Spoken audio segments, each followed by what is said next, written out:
আলাইকুম। বৈশাখের মাধ্যমে সরকারি ভাই বোনের পুরুষ কর্মী নিয়োগের কিন্তু আবার একটি বিশাল বিজ্ঞপ্তি প্রকাশিত হয়েছে। এখানে বেশ সংখ্যক লোক নিয়োগ হবে বিভিন্ন পদে। বিজ্ঞপ্তি প্রকাশিত হয়েছে 18/7/2024।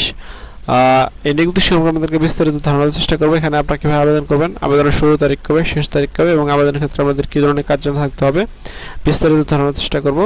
তো আপনারা পুরো ভিডিও দেখবেন, না হলে কিন্তু বুঝতে পারবেন না। তো মূল ভিডিও শুরুর আগে ছোট্ট একটি রিকোয়েস্ট, আপনি যদি আমাদের ইউটিউব চ্যানেলে প্রথমে থাকেন অবশ্যই আমাদের চ্যানেলটি সাবস্ক্রাইব করে রাখবেন এবং ফেসবুক পেজ থেকে দেখলে অবশ্যই ফেসবুক পেজটি ফলো দিয়ে আমার সাথে থাকবেন।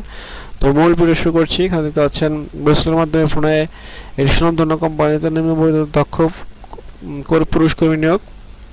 এখানে পেকো রোজা পিন্না পদে 5 জন এবং এখানে আপনার বেতন পেয়ে যাবেন হচ্ছে 1600 টাকা দৈনিক, প্রতিদিন 20 বিএনডি। বয়সসীমা হচ্ছে 20 থেকে 45 বছরের মধ্যে হতে হবে। এবং দ্বিতীয় জনে বৃত্তি হচ্ছেন টুকা সিলিং, এখানে 5 জন লোক নিয়োগ হবে এবং কনস্ট্রাকশন ওয়ার্কার এখানেও 5 জন লোক নিয়োগ হবে এবং